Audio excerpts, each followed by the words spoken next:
sering tegaskan dalam berbagai kesempatan, tidak ada manusia bodoh. Hanya di lagu manusia bodoh itu. Ya. Yang ada itu barangkali lingkungan yang tidak kondusif dalam mengeksplorasi pengetahuan yang bersangkutan, potensi-potensi ilmunya. Ya, cara mengajar yang tidak tepat. Ya, guru yang kurang tepat dalam mengajarkan, kurang sabar.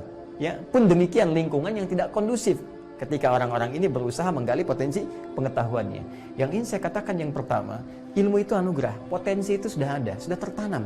Jadi manusia itu mau jadi apapun, itu peluangnya dahsyat, besar. Ya, memorinya luar biasa. Bahkan ada penelitian dulu, ya, di barat bahkan, ada yang menyebutkan di University of California. Ya, saya pernah baca referensi buku itu menyebutkan riset tentang kapasitas memori manusia yang standar saja. Ya, yang paling standar itu 100 juta gigabytes. Ya, 100 juta gigabytes.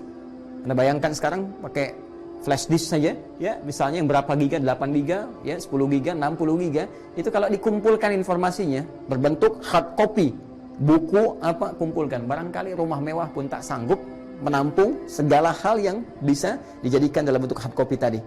Dan itu sepersekian kecil, ya, sepersekian dari anugerah memori yang telah Allah tanamkan pada seorang makhluk bernama manusia. Dahsyat.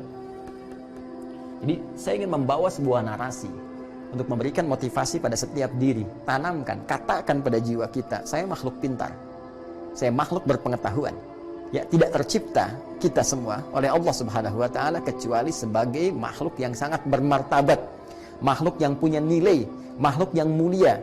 Jadi jangan rendahkan kemuliaan kita ini dengan perilaku-perilaku yang menyimpang. Ya, kita ini makhluk istimewa. Katakan pada diri kita, Allah memuliakan saya dengan sangat istimewa.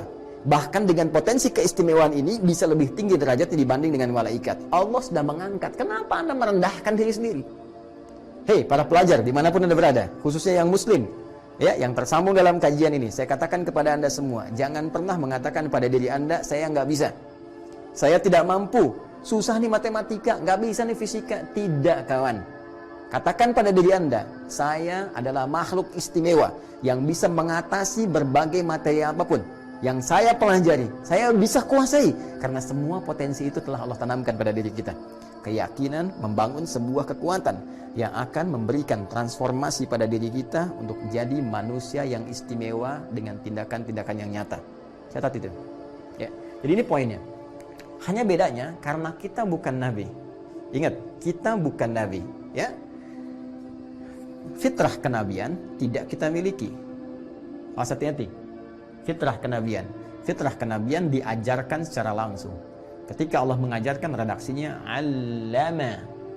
Kita hanya memiliki potensi pengetahuannya, ditanamkan oleh Allah dalam jiwa kita.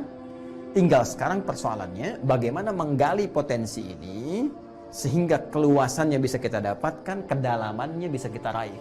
Caranya adalah dengan menggali seluruh ini dalam bentuk turunan kata ini. Allama, mengajar. Ya, sifatnya disebut ta'lim. Di ta'lim itu mengajar sebetulnya, bukan belajar. Ya, ingat, mengajar. Ya, itu sifatnya, masdarnya dari kata 'allama yu'allimu ta'lim. Jadi kalau Anda mau ikut belajar, jangan katakan mau kemana, mau ta'lim dulu. Itu Anda mau ngajar dulu. Yang benar dari ta'allama. Jadi kalau ini 'allama, maka untuk yang belajar menggunakan ta'allama. Ya, ada ta'nya di depan. Ta'allama ya ta'allam. Ya, fahuwa muta'allim, orang yang belajar. Jadi, untuk bisa kemudian mendapatkan raihan potensi ini, semua mesti digali.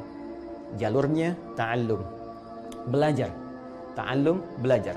Karena itu, petunjuk Nabi SAW, yang dengan itu seluruh sahabat bertransformasi dari manusia-manusia yang tadinya disifati dengan diksi yang sangat luar biasa, buruk, ya, kalimat jahiliyah, perilakunya jauh dari nilai-nilai kemuliaan, tiba-tiba bertransformasi menjadi khairu ummah. Ya, dengan apa? Dengan cahaya Al-Quran. Tapi apakah seketika Al-Quran turun langsung jadi khairu ummah? Tidak. Belajar dulu mereka. Belajar dari Nabi yang dipilih oleh Allah, mengajarkan secara langsung. Mereka belajar dengan tekun, dengan sungguh-sungguh. Karena di sini tak, di sini di antara maknanya menunjukkan kesungguhan. Nanti banyak, ya, makna tak yang menjadi awalan dari sebuah kalimat di bahasa Arab. Nanti di ilmu sharaf ragamnya, di antara maknanya nanti ada menunjuk pada kesungguhan, keseriusan. Apalagi ada tasydid di sini, ya, yang secara bahasa bukan menunjuk pada satu makna double, dua kata yang disatukan, yang satu sukun, yang satu berharokat. Di dalamnya ada dua. Yang pertama sukun, kedua berharokat. Ta'al sukun, la ma. Itu baru gramatikal dasar. Ya, tasydid juga menunjuk pada sesuatu makna lugawinya seakar dengan kata syiddah, sesuatu yang tidak mudah. Ya, sesuatu yang berliku, kadang butuh perjuangan, sesuatu yang keras. Ya, kadang belajar itu tidak mudah, butuh perjuangan, bangun, semangat, mengentasi rasa malas, ya. Kalau masuk kelas, kadang-kadang juga kita harus berjuang, ya, dengan ego kita, ya, dengan keadaan diri kita, bertarung dengan semangat kita. Untuk duduk paling depan kadang nggak mudah, pilih-pilih di belakang, nggak nanya, kadang-kadang tiduran, ya. Tapi dahsyatnya ujian masih nomor 1 Indonesia.